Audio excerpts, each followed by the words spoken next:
राधे राधे। इस चैनल के सभी वीडियो के डिस्क्रिप्शन और सबटाइटल्स सभी भाषाओं में उपलब्ध है। All the videos of this channel has an option of selecting captions and subtitles in all the languages. इस चैनल के सभी वीडियो पर एपिसोड नंबर 8 में दिया गया डिस्क्लेमर पूर्णतः लागू है। राधे राधे, जय श्री कृष्ण।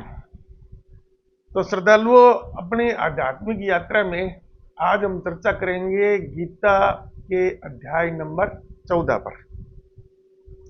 और ये जो अध्याय है इसका शीर्षक है गुण त्रय विभाग योग। तो ये जो 3 गुण हैं सांख्य दर्शन के हिसाब से प्रकृति के, सतगुण, रजोगुण, तमोगुण, सत्व, रजव और तम, तो वो किस प्रकार से हमें प्रभावित करते हैं उसकी चर्चा इसमें हम करेंगे। तो कृष्ण भगवान कहते हैं पहले श्लोक में कि हे अर्जुन, ज्ञानों में भी अति उत्तम परम ज्ञान को मैं पुनः कहूंगा, जिसको जानकर सभी मुनिजन इस संसार से मुक्त होकर परम सिद्धि को प्राप्त हो चुके हैं। तो कृष्ण भगवान कहते हैं कि जो पीछे ज्ञान मैंने तेरे को दे दिया है ना, कृष्ण भगवान का जो संपूर्ण ज्ञान है उसका किस प्रकार से हमें जीवन जीना चाहिए वो तो दूसरे अध्याय के 47वें श्लोक में बता दिया था। कर्मण्येवाधिकारस्ते मां फलेषु कदाचन, यानी निष्काम कर्म करते हुए चारों आश्रमों से गुजरना है। फिर अर्जुन समझ नहीं पाया तो इस प्रकार से आगे चलती रही। फिर कृष्ण भगवान ने कि मैं स्वयं ही परब्रह्म हूं, मैं सब कुछ जानता हूं, सर्वशक्तिमान हूं, मैं सभी चीजों के अंदर हूं, सब भूत जीवित इत्यादि सभी में। लेकिन अर्जुन को विश्वास नहीं हो रहा था, तो पहले उन्होंने 10वें अध्याय में अपनी विशेषताएं बताई थी भी मैं क्या क्या हूं। तो फिर 11वें अध्याय में अर्जुन निवेदन करता है जी अब आप मेरे को प्रत्यक्ष दिखा दो तो और बढ़िया रहेगा, अगर मैं देखने योग्य हूं तो। फिर कृष्ण भगवान योग विद्या से उसको दिव्य दृष्टि देते हैं और अपना विराट रूप दिखाते हैं। तो उसके बाद में समझने वालों के लिए तो कुछ भी बचता ही नहीं है। लेकिन अब 11वें अध्याय के बाद में बाकी जो 7 अध्याय बच्चे हैं उसमें क्या है कि अब अर्जुन ही अपनी शंकाओं को दूर करने के लिए तरह तरह के प्रश्न करता है। जैसे भक्ति योग से संबंधित था और है, ऐसे 18वें अध्याय में संन्यास की वो चर्चा करेगा। फिर वो जो परमानंद या सच्चिदानंद प्राप्त हो चुकी है मनुष्य, उनके क्या क्या गुण होते हैं इत्यादि। तो अब कृष्ण भगवान क्या है कि अपने ही जो पहले का दिया गया ज्ञान है अर्जुन को, उसी का विस्तार कर रहे हैं वो। इसलिए कहते हैं कि जो परम ज्ञान है जो मैं तेरे को पहले ही बता चुका हूं उसको मैं दोबारा कहूंगा। तो दूसरे श्लोक में कृष्ण भगवान कहते हैं अर्जुन से, इस ज्ञान को आश्रय करके अर्थात धारण करके मेरे स्वरूप को जो प्राप्त हुए पुरुष सृष्टि के आदि में पुनः उत्पन्न नहीं होते और प्रलय काल में भी व्याकुल नहीं होते। तो कृष्ण भगवान यहां पर ये कह रहे हैं कि इस परम ज्ञान को प्राप्त कर मुझको तत्व रूप में देखने के बाद में जो पुरुष है यानी वो परमानंद प्राप्त कर चुका है, ब्रह्म परब्रह्म में आत्मसात हो चुका है, यानी मेरे में आत्मसात हो चुका है, तो वो इस सृष्टि के आदि में यानी वो दोबारा जन्म नहीं लेते और ना ही प्रलय में वो व्याकुल होते हैं। और कहने का मतलब ना ही वो प्रलय में आदि और अनंत तक तो नष्ट होने का तो प्रश्न ही नहीं है, लेकिन वो व्याकुल, उनको मतलब कोई दुख वगैरह इस प्रकार की कोई चीज की अनुभूति नहीं होती। हे अर्जुन, मेरी महत ब्रह्म रूप मूल प्रकृति संपूर्ण भूतों की योनि है, अर्थात गर्भाधान का स्थान है। और मैं उस योनि में चेतन समुदाय रूप गर्भ को स्थापन करता हूं। इस जड़ चेतन के संयोग से सब भूतों की उत्पत्ति होती है। अब यहां पर क्या है, कृष्ण भगवान ये कहते हैं अर्जुन से कि मेरी महत ब्रह्म रूप मूल प्रकृति, यानी मैं खुद पर ब्रह्म हूं, ब्रह्म रूप मेरी जो मूल प्रकृति है, संपूर्ण भूतों की योनि है। योनि का मतलब जहां से हम लोग उत्पन्न होते हैं, सभी जीव उत्पन्न होते हैं, गर्भ मान लीजिए आप इसको, तो वहीं से ही सभी भूत उत्पन्न हुए हैं। मिट्टी, पेड़ पौधे और आप और हम सभी, पूरा ब्रह्मांड, अर्थात गर्भाधान का स्थान हूं मैं, यानी मैं उत्पत्ति का कारण हूं। और मैं उस योनि में चेतन समुदाय रूप गर्भ को स्थापन करता हूं। और मैं उस योनि में जो चेतना है ना, सांख्य योग में पुरुष और प्रकृति से संपूर्ण ब्रह्मांड को निर्मित माना है। तो प्रकृति में तो जितने पंचभूतों से बनी हुई चीजें हैं, और पुरुष में जो चेतना है, ठीक है ना, जिसको अपन आत्मा बोल दो, मन बोल दो, जीवात्मा बोल दो, कुछ भी बोल दो आप। यही तो बाकी क्या है कि इतने दार्शनिक ग्रंथों में यही तो समझ, तरह तरह के नाम है, अपन उसको आत्मा ही बोलेंगे। और वही आत्मा परब्रह्म होती है। जब उसको अपन पहचान लेते हैं तो परब्रह्म में और अपनी आत्मा में कोई फर्क नहीं है। और जब तक उसमें आत्मा साथ नहीं होता तो आप अपना ये कर सकते हो, उसको एक आत्मा के रूप में ज्यादा आपको स्पष्ट रहेगा।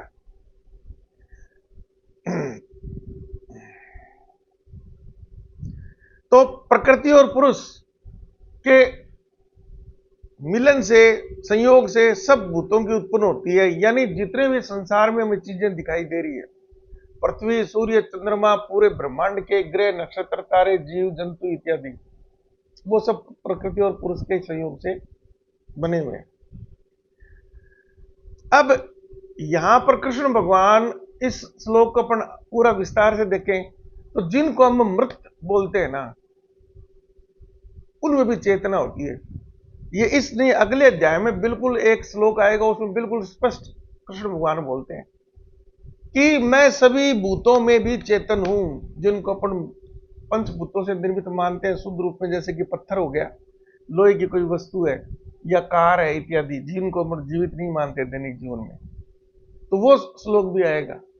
तो मैंने पहले आपको बताया था आधुनिक विज्ञान के हिसाब से कि जीव और निर्जीव में आधुनिक विज्ञान में कोई भेद करने वाली चीज नहीं है। कहीं पर भी ये नहीं है कि इससे इस तरफ के जीव जीवित होंगे और इस तरफ के जीव निर्जीव होंगे। बहुत से पदार्थ हमें ऐसे मिलते हैं जो न जीवों की श्रेणी में न निर्जीवों की श्रेणी में, हम केवल उनको गुणों के आधार पर पहचानते हैं। अंदर जो तत्व है, सब में जो मूल रूप से तत्व है ना, वो एक ही है, जिसको मैं पिछले 2-3 वीडियो में आपको बता चुका हूं मैं, भौतिक विज्ञान के आधार पर, है ना, कि वो जो सुपर फील्ड है ना, जिससे से सभी प्रकार के फील्ड बने हैं, सभी प्रकार की ऊर्जाओं के रूप बने, सभी पदार्थ बने हैं, उसी से हम बने, उसी से जीव बने, इसी निर्जीव बने। तो अंदर तो मूल रूप से तो तत्व एक ही है, और उसी बात को ये चारों वेद बार बार कह रहे हैं। ऋग्वेद ने कहा प्रज्ञानम ब्रह्म, ज्ञान ही ब्रह्म, यानी वो जो असली चीज है वही ब्रह्म है। और यजुर्वेद में एकम ब्रह्म द्वितीय नास्ते, दूसरी कोई चीज नहीं, एक ब्रह्म ही है। उसी को कृष्ण भगवान ने अहम ब्रह्मास्मि, और ये आदि शंकराचार्य ने अपने ब्रह्म सूत्र में भी इसी शब्द का प्रयोग किया। और तीसरा तत्वमसि, कि परब्रह्म क्या है, कि तू ही है, तू जो है, तेरा शरीर है, तेरी आत्मा है, दोनों को मिला दे वही परब्रह्म है, तेरा ही विस्तार है परब्रह्म, अलग कुछ नहीं है। और अथर्ववेद में उसी चीज को वही बोला गया है। क्या बोला गया है? अयम आत्मा ब्रह्म, मेरी आत्मा वही ब्रह्म है। तो इसको अपन क्या है, सुपरफील्ड के रूप में तो भौतिक विज्ञान के हिसाब से तो बिल्कुल आपको स्पष्ट है कि जैसे चुंबकीय क्षेत्र होता है ना, उसको दैनिक जीवन में अपन अमूर्त मानते हैं। वैसे अमूर्त नहीं है, सब प्रकार की ऊर्जा उससे उत्पन्न होती है, सब प्रकार के पदार्थ तो मूर्त है वो। लेकिन अगर उसको अपन अमूर्त माने तो सारा ब्रह्मांड ही अमूर्त है, उसी से तो बना हुआ है। इसीलिए तो ही वैदिक ग्रंथों में परब्रह्म, आत्मा इत्यादि को अमूर्त माना गया है, क्योंकि अमूर्त है तभी उनका विस्तार अपन क्या है, अनंत तक मानते हैं। भौतिक विज्ञान में इन दोनों में कोई भेद नहीं है। और वैदिक ग्रंथों को थोड़ा भी एक बार ध्यान से अध्ययन करते हैं तो उसमें भी बिल्कुल 100% वही चीज बताई गई है।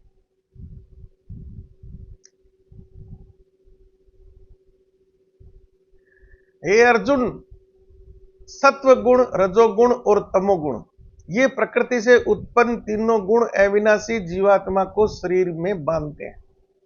अब यहां पर सांख्य योग के हिसाब से प्रकृति है ना, उसके तो 3 प्रकार के गुण हैं, सत्व गुण, रजोगुण और तमोगुण। ये त्रिय गुण है। इसी से ही इस अध्याय का नाम गुण त्रिय, 3 गुणों के विभाग का जो चैप्टर है, गुण त्रिय विभाग योग। हे अर्जुन, सत्वगुण, रजोगुण, तमोगुण और प्रकृति से उत्पन्न तीनों गुण अविनाशी जीवात्मा को शरीर में बांधते हैं। तो हमारे शरीर जो है, आप यही मान लो कि हमारा शरीर, हमारी आत्मा जो जीवात्मा है ना, उसके चारों तरफ लिपटा हुआ है, उसके चारों तरफ जमा हो गए वो। तो वो जो 3 गुण है प्रकृति के ना, वो इसे हमारे शरीर में बांधते हैं। बांधने का मतलब ये नहीं है कि कोई वो हमारी आत्मा का विस्तार तो अनंत है, अजर अमर है वो, लेकिन उसको प्रभावित करते हैं वो। निष्पाप इन तीनों गुणों में सत्व गुण तो निर्मल होने के कारण प्रकाश करने वाला और विकार रहित है। वह सुख के संबंध से और ज्ञान के संबंध से अर्थात इसके अभिमान से बांधता है। तो सत्व गुण तो क्या है कि निर्मल है, इसलिए वो प्रकाश के समान है। और हे अर्जुन, राग रूप रजोगुण को कामना और आसक्ति से उत्पन्न जान। तो रजोगुण है ना, उसकी विशेषता क्या है कि कामना होएगी, उसमें आसक्ति होएगी। वह इस जीवात्मा के कर्मों के और उसके फल के संबंध से बांधता है। वो इस जीवात्मा को अपने कर्मेंद्रियों के द्वारा काम करवाता है। हे अर्जुन, सब देहाभिमानियों को मोहित करने वाले तमोगुण को अज्ञान से उत्पन्न जान। वह इस जीवात्मा को परमात्मा, आलस्य और निद्रा के द्वारा बांधता है। तो जो तमोगुण है ना, वो किसमें? देहाभिमानियों। जो पुरुष, जो व्यक्ति अपने आप को कहते हैं कि मैं हूं, ये मेरा शरीर है, मेरा हाथ है, मैं चाहूं वो कर सकता हूं, मेरा मन है, मेरी संतुष्टि है, मेरी खुशी है, मेरा गम है, वो देहाभिमानी यानी अपने शरीर पर अभिमान करने वाले। वो तमोगुण क्या करता है? अज्ञान से उत्पन्न होता है। और वो इस जीवात्मा को प्रमाद, प्रमाद क्या होता है? अय्यासी, आलस्य, सुस्तपन और निद्रा, ज्यादा नींद आना के द्वारा बांधता है।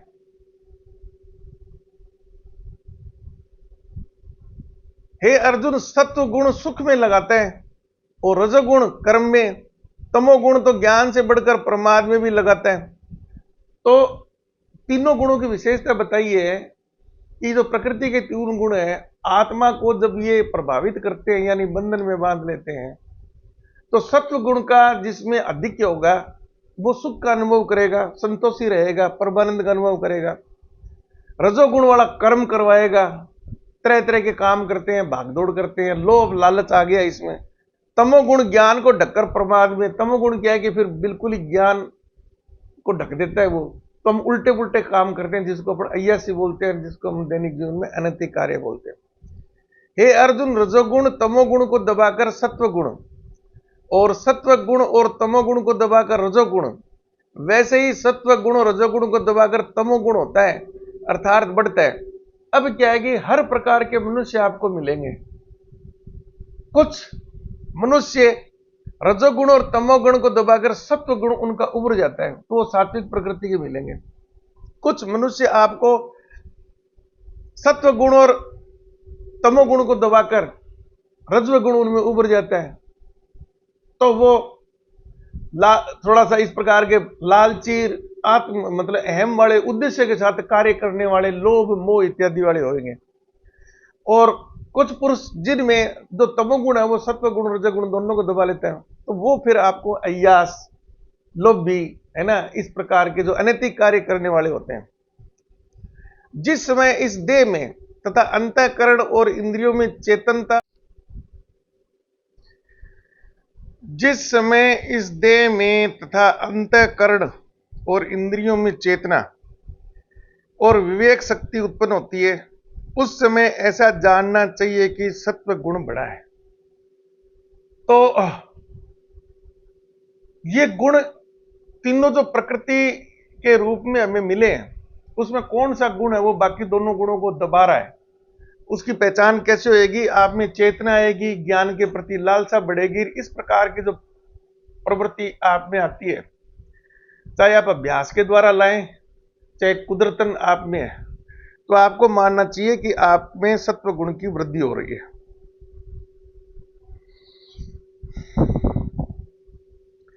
हे अर्जुन, रजोगुण के बढ़ने पर लोभ, प्रवृत्ति, स्वार्थ बुद्धि से कर्मों का सकाम भाव से आरंभ, अशांति और विषय भोगों की लालसा, ये सब उत्पन्न होते हैं। तो ये रजोगुण की बढ़ने के लक्षण होंगे। और हे अर्जुन, तमोगुण के बढ़ने पर अंतःकरण और इंद्रियों में अप्रकाश यानी अज्ञान, कर्तव्य कर्मों में अप्रवृत्ति यानी जो काम हमें हमारे कर्तव्य के रूप में है उसको नहीं करने में प्रवृत्ति आएगी।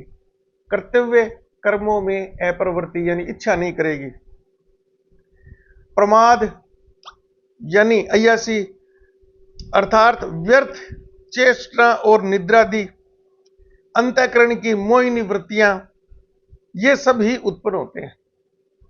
तो काम नहीं करना, नींद आना, आलस्य से बढ़ना, अय्यासी टाइप के काम करना, बगैर मेहनत के धन इत्यादि एंट्री की कोशिश करना इत्यादि, ये सब तमोगुण के वृद्धि के कारण होता है। यह सब मनुष्य सत्व गुण की वृद्धि में जब कोई मनुष्य सत्व गुण की वृद्धि में मृत्यु को प्राप्त होता है, तब तो उत्तम कर्म करने वाले के निर्मल दिव्य स्वर्गादि लोकों का प्राप्त होता है। तो अब कृष्ण भगवान यहां पर तीनों प्रकार की प्रवृत्ति वाले जो मनुष्य हैं, जब वो अंत समय में होंगे तो क्या उनका होगा? तो सत्व गुण वाले तो स्वर्ग के समान लोकों का उपभोग करेंगे।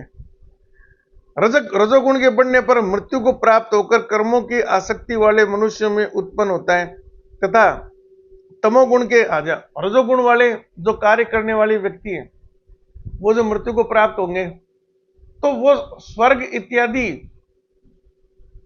जो भी उनकी स्थिति है, वो परमानेंट वहां नहीं रहेंगे। उनके पुण्यों का फल खत्म होने पर वो वापस मनुष्य योनि में आएंगे वो। और जो तमोगुण वाले हैं, वो मरने के बाद में तो स्वाभाविक है उनको कर्म ऐसे नरक मिलेगा, नरक से भी जब छुटकारा मिलेगा तो योनि मिलेगी उनको, तो मनुष्य योनि नहीं मिलेगी। फिर वो कीट, पशु, पतंग, जो निम्न कोटि के मूढ़ प्रवृत्ति वाले, मूढ़ चेतना वाले जो जीव है, उनमें उनका जन्म होता है। श्रेष्ठ कर्म का तो अभी क्या है कि मोक्ष की बात नहीं है, ये ध्यान रखना, क्योंकि इन तीनों कर्मों से जो काम कर रहे हैं ना, सत्वगुण, रजोगुण, तमोगुण, उसमें वे भी निष्काम कर्म नहीं है। श्रेष्ठ कर्म का तो सात्विक अर्थात सुख, ज्ञान और वैराग्य आदि निर्मल फल का है। तो सत्व गुण वाला जो है ना, वो श्रेष्ठ कर्म करेगा तो उसका क्या है कि सुख, ज्ञान और वैराग्य यानी लालसा इत्यादि से दूर हटने का इस प्रकार के प्रतिफल होंगे, निर्मल फल होंगे यानी शुद्ध होंगे। राजस कर्म का फल दुख,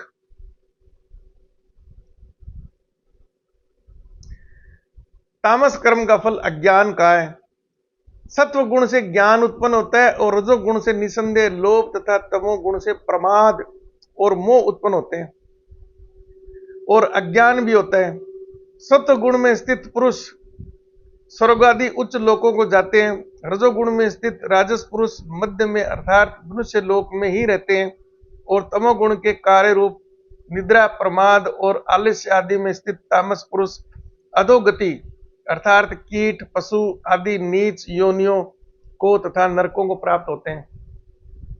तो सत्वगुण वाला पुरुष तो स्वर्ग आदि का भोग करेगा, लेकिन वो वापिस आ जाएगा, अच्छा उसको मानव योनि मिल जाएगी, अच्छी योनि मिल जाएगी। और रजोगुण वाला वो अपने कर्मों के हिसाब से फल भोगेगा। बेशक वो स्वर्ग में गया है, पुण्य किए उसने, बहुत पुण्य किए, लेकिन सकाम किए, मुक्ति दी होगी, वो भी उसी अनुरूप वापस मनुष्य योनि में आएगा। और तमोगुण वाला नरक भोगेगा और कीट पतंगे जैसे पुनर्योनि मिलेगी। अब सत्व गुण में रजोगुण में फर्क यहां पर क्या है? जो सत्व गुण वाला है ना, वो जब उसको सकाम कर्म वो करता है, सत्व गुण साथ में सकाम कर्म, तो वो मोक्ष की प्राप्ति होगी। तो ये आगे इसमें स्पष्ट हो जाएगा। अब निष्काम कर्म की एक और विस्तृत परिभाषा कृष्ण भगवान अर्जुन को देते हैं। जिस समय दृष्टा तीनों गुणों के अतिरिक्त अन्य किसी को कर्ता नहीं देखता है और तीनों गुणों से अत्यंत परे सच्चिदानंद स्वरूप मुझ परमात्मा को तत्व से जानता है, उस समय वह मेरे स्वरूप को प्राप्त होता है। अब निष्काम कर्म क्या है, ये एक अलग प्रकार से कृष्ण भगवान ने समझाया है। जिस समय दृष्टा तीनों गुणों के अतिरिक्त अन्य किसी को कर्ता नहीं देखता है, यानी दृष्टा कौन हो गया? हमारी आत्मा। हम कोई भी कर्म कर रहे हैं, अब वो कर्म सत्व गुण के प्रकार का है, रजोगुण के प्रकार का है, तमोगुण के प्रकार का है, क्योंकि हम जिस भी वर्ण में हैं, जिस आश्रम में हैं, उसके हिसाब से हमें कर्म करना हमारा कर्तव्य है, उसमें हमारी कोई लालसा नहीं है, तो वो निष्काम कर्म है। उदाहरण के लिए कोई सैनिक है और वो युद्ध की स्थिति में खड़ा है वहां पर, और उसका कर्तव्य युद्ध करना है। अब वो हत्या जैसा काम है, तो वैसे देखेंगे तो वो तमोगुण से आपको लगेगी, है ना, खून बहेगा और है, उसके परिवार वाले रोएंगे या और भी जो घट रहे हैं, लेकिन वो है ना अपने आप को उससे लिप्त नहीं मानता कि मैं इसको मार रहा हूं। वो ये मानता है कि ये जो प्रवृत्ति है ना, ये सत्व गुण, रजोगुण और तमोगुण, उनका जो मेरे को शरीर दे दिया और मेरे को शरीर में आश्रम में मैं आ गया, वानप्रस्थ इसमें गृहस्थ आश्रम में, मैं सैनिक का मेरा वर्ण हो गया, क्षत्रिय में हूं, तो मैं जो कर्म कर रहा हूं ना, इससे मेरा कोई लेना देना नहीं है। वो इन तीनों को जिम्मेदार मानता है। तो इनसे अन्य किसी को, यानी ये तीन ही करता है, यानी मैं इसका करता नहीं हूं जो हत्या कर रहा हूं, ये मतलब है, ये निष्काम कर्म है। अब दोबारा सुन लो। जिस समय दृष्टा तीनों गुणों के अतिरिक्त अन्य किसी को कर्ता नहीं मानता, यानी आत्मा को कर्ता नहीं मानना उसने, और तीनों गुणों से अलग परे सच्चिदानंद स्वरूप मुझ परमात्मा को तत्व से जानता है। और ये स्थिति उसको कब प्राप्त होगी? वो जान गया भाई ये रजोगुण तमोगुण वाली जो है ना, इन चीजों से मेरा कोई मतलब नहीं है, जो हो रहा है वो ठीक है। कोई रजोगुण के हिसाब से चीज मिल गई या सत्वगुण के हिसाब से मिल गई या कोई चीज छीनी गई, मेरे को कोई फर्क नहीं पड़ता, इससे अलग हो गया। वो सच्चिदानंद स्वरूप परमात्मा को तत्व से जानता है, उस समय वह मेरे स्वरूप को प्राप्त कर लेता है। तब वो क्या है कि ब्रह्म ज्ञानी हो गया, वो ब्रह्म पर ब्रह्म से आत्मसात हो गया। यह पुरुष शरीर की उत्पत्ति के कारण रूप इन तीनों गुणों को उल्लंघन करके जन्म मृत्यु वृद्धावस्था और सब प्रकार के दुखों से मुक्त हुआ परमानंद को प्राप्त होता है। ये और एक व्याख्या कृष्ण भगवान ने निष्काम कर्म की है। निष्काम कर्म समझाने का प्रयत्न कर रहे हैं अर्जुन को। इसमें बताया कि तो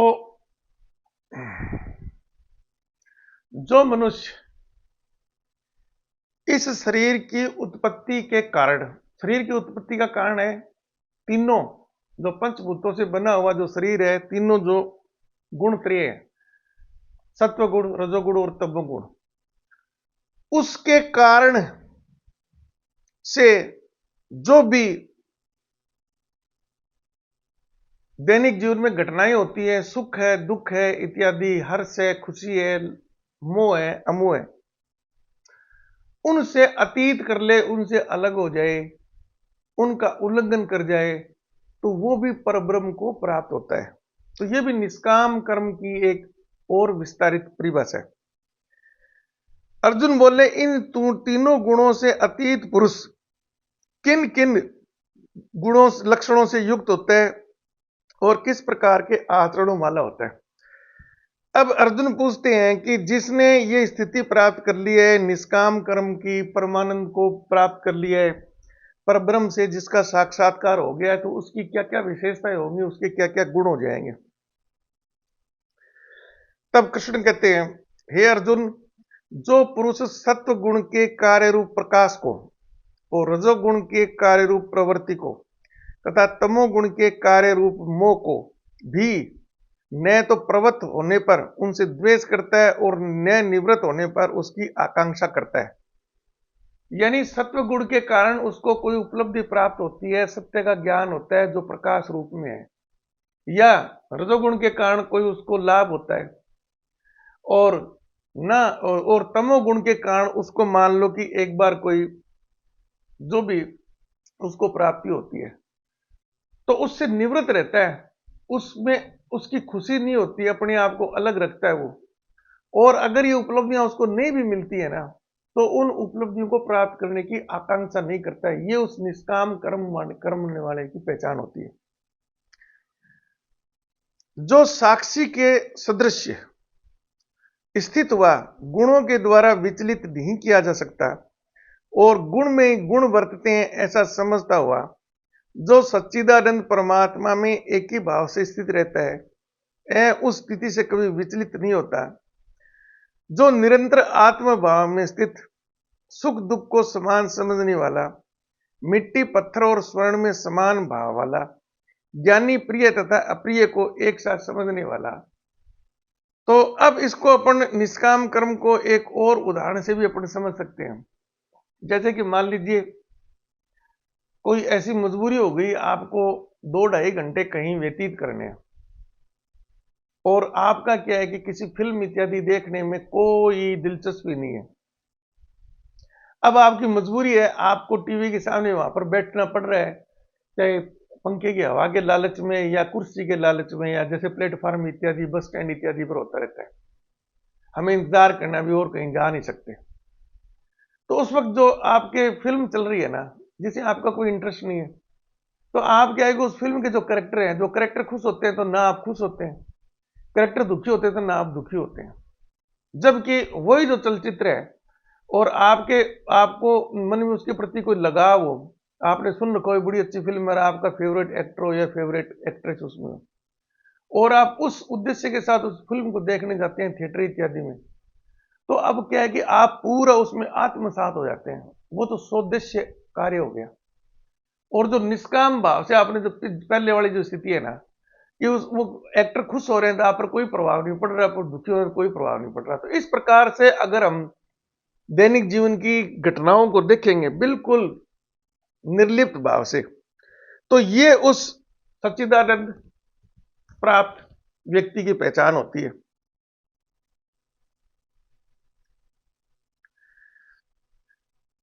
अपने प्रिय और अप्रिय को एक समान मानता है, निंदा स्तुति में भी समान भाव वाला है, जो मान और अपमान में सम्य, मित्र और वैरी के पक्ष में भी सम्य एवं संपूर्ण आरंभों में कर्तापन के अभिमान से रहित है। कोई भी कार्य हम करते हैं तो उसमें यह अभिमान नहीं होता कि इस कार्य को मैं कर रहा हूं, मैंने प्रारंभ किया है। कर्ता के अभिमान से मुक्त है एवं संपूर्ण आरंभों में कर्तापन के अभिमान से रहित है, वह पुरुष गुणातीत कहा जाता है। तो इस प्रकार का व्यवहार करने वाला व्यक्ति जो त्रिगुण है, प्रकृति के जो 3 गुण है, सत्वगुण, रजोगुण और तमोगुण, उसके प्रभाव से अतीत हो गया, वो अतीत अलग विरक्त, उसको गुणातीत मनुष्य कहते हैं। और जो पुरुष वे बेचारी भक्ति योग के द्वारा मुझको निरंतर बसता है, वह भी इन 3 गुणों को भली भांति लांग कर सच्चिदानंद ब्रह्म को प्राप्त होने के लिए योग्य बन जाता है। अब यहां पर ये जो श्लोक है ना, ये बहुत से लोगों को भ्रमित कर देता है। इस श्लोक में कुछ शब्द ऐसे हैं जिनका हम एक अलग अर्थ में अर्थ लेकर पूरा ही अर्थ का अनर्थ कर देते हैं।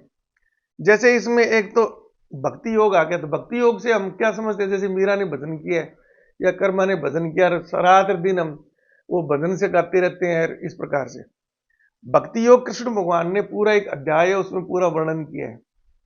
किसी भी प्रकार के कार्य से आपको निवृत्ति कभी भी नहीं है।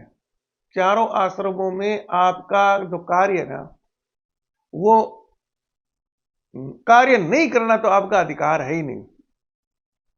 कार्य से आप विमुक्त नहीं हो सकते, कार्य जो कर्तव्य आपका। तो निष्काम कर्म का जो दूसरे अध्याय का 47वां श्लोक है ना, उसमें यही कहा गया है कि कर्तव्य है। कर्म करना आपका अधिकार है, लेकिन कर्म का फल आपका अधिकार नहीं है। और कर्म आपको निरुद्देश्य होके कर रहे हैं, लेकिन कर्म से निवृत्ति आपकी संभव नहीं है। कर्म निवृत्ति तो वो उस प्रकार का घर छोड़ के भागे, एक कमाना नहीं पड़े, मेहनत नहीं करने पड़े, मांग के खा रहे हैं, उस प्रकार का जो भक्ति वगैरह जो योग है ना, वो नहीं है ये। यहां पर जो पुरुष अव्यभिचारी भक्ति योग के द्वारा मुझको निरंतर भजता है, भजने का मतलब भी यहां पर वो भजन गाने का नहीं है। भजने का मतलब यह अभ्यास द्वारा किसी कार्य को सिद्ध करना, प्रयत्न करना, मेहनत करना, उस वो भी भजने का अर्थ है। तो अब आप इसको दोबारा सुनो। जो मनुष्य अव्यभिचारी, अव्यभिचारी का मतलब है व्यभिचार होता है जो दैनिक जीवन में नैतिक मूल्यों के विपरीत है। तो नैतिक मूल्यों के समान जो कार्य हमें करने हैं ना, जैसे लालच नहीं करना, धोखा नहीं देना किसी को, व्यापार में बेईमानी नहीं करनी इत्यादि, चोरी नहीं करनी, डकैती नहीं करनी, दूसरे जीव को दुख नहीं देना, किसी की आत्मा नहीं दुखानी इत्यादि, ये व्यभिचार का जो उल्टा हो गया। इस प्रकार के कर्म हमें करने हैं। भक्ति योग का यहां पर काम कर, भक्ति यानी पूरी निष्ठा के साथ में चारों आश्रमों के हिसाब से अव्यभिचारी कर्तव्य हमें करना है। ये इस पूरे श्लोक का मतलब है। यहां पर भजन गाने से और किसी देवता की भक्ति करने से ना, वो तात्पर्य नहीं है। हरे कृष्णा हरे रामा इस प्रकार से जो भजन हम गाते हैं, भजन अगर गाकर आप एक उस इष्ट की तरफ ध्यान रखकर अगर आप व्यभिचार से बचते हैं, ताकि आप उसको हमेशा याद रखें भगवान है, गलत काम नहीं करना, निष्काम करना है, तो इस प्रकार से व्यभिचार से बच सकते हैं, तब तो उसका कुछ अर्थ है। बाकी आप भजन गा रहे हैं, उद्देश्य आपका और अभी काम नहीं करना पड़े, भिक्षा से पेट भर जाए, कोई भिक्षा दे दे शाम को दारू वारू पी लेंगे, तो इस प्रकार की जो है ना, वो अर्थ नहीं है इसका। तो बोले कि इस प्रकार से भी जो भजता है यानी जो कार्य करता है निष्काम, वो भी सच्चिदानंद ब्रह्म, वह भी इन तीनों गुणों को इस प्रकार से जो भक्ति योग के द्वारा जो निरंतर भजता हुआ जो कार्य करता है ना, वो भी इन तीनों गुणों को लांग जाता है, गुणातीत हो जाता है और मुझको प्राप्त होता है। क्योंकि इस अविनाशी परब्रह्म का, अमृत का तथा नित्य धर्म का और अखंड एक रस आनंद का आश्रय में हूं। अब कृष्ण भगवान अपनी हैसियत बताते हैं कि मैं क्या हूं। क्योंकि इस अविनाशी परब्रह्म वो भी मैं ही हूं, और अमृत का हमेशा अमर करने वाली चीज वो भी मैं ही हूं, नित्य धर्म स्वधर्म भी मैं ही हूं, और अखंड एक रस जो कभी खत्म नहीं होगा, कभी टूटने वाला, एक रस एक समान आनंद, एक समान आनंद देने वाला, वो भी मैं ही हूं। यानी जब हम परब्रह्म से यानी कृष्ण से या ईश्वर से साक्षात्कार कर लेते हैं, आत्मसात हो जाते हैं, तब हम मोक्ष प्राप्त कर लेते हैं, जन्म मरण से भी छूट मिल जाएगी, क्योंकि अमृत भी वही है, सब चीजें वही है। तो ये था हमारा तो त्रिगुण योग, त्रिगुण विभाग, गुण त्रय विभाग है ना, योग जो चैप्टर है हमारा 14वां अध्याय। तो इस वीडियो को अधिकतम लाइक कीजिए, शेयर कीजिए, सब्सक्राइब कीजिए। राधे राधे।